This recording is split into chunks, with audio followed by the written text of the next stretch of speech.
దక్షిణాయనం వచ్చేసింది. జూలై 16, 2025 నుంచి మనకి దక్షిణాయనం ప్రారంభం. దక్షిణాయన ప్రారంభ కాలంలో ఉత్తరం వైపు నుంచి ఆయనము అంటే ప్రయాణము. సూర్యుడు కర్కాటక రాశి నుంచి మకర రాశి వరకు సంచారం చేస్తాడు. భూమధ్య రేఖకు ఉత్తర భాగాన సూర్యుడు ఈశాన్యంలో మనకి తూర్పు వైపు తిరగగానే దర్శనం ఇస్తూ ఉంటాడు.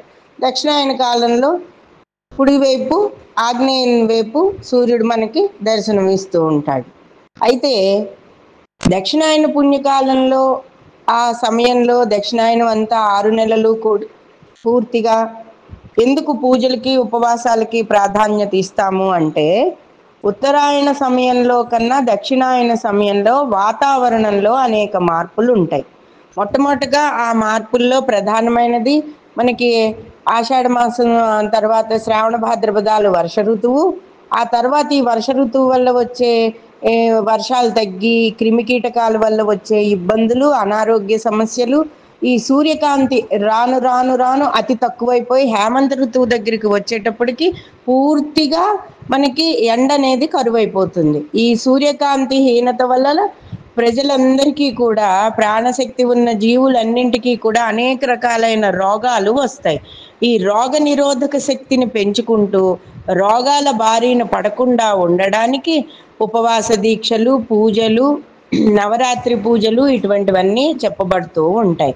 అంటే ఇప్పుడు కార్తీక మాసం దగ్గరికి వచ్చేసరికి మనం ఏమవుతుందండి, పగలంతా భోజనం చేయకుండా రాత్రి కూడా భోజనం అయినా కూడా అన్నం కూడా అల్పాహారంగానే తీసుకుంటూ ఉంటాం.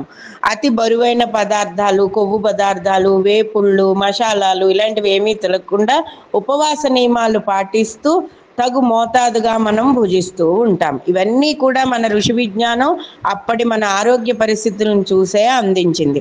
కాబట్టి దక్షిణాయనం అత్యంత పుణ్యకాలం.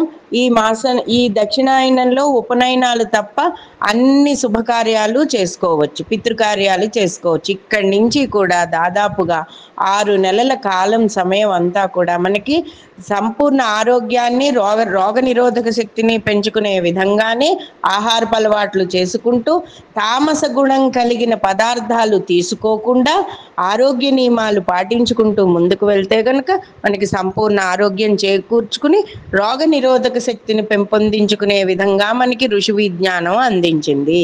కాబట్టి అత్యంత విశేషమైన ఈ దక్షిణాయన పుణ్యకాలాన్ని అందరూ కూడా చక్కగా పూజలు, వ్రతాలతో మానసికంగా కూడా జపం చేసుకుంటూ, ధ్యానం చేసుకుంటూ ఆనందంగా ఉండండి.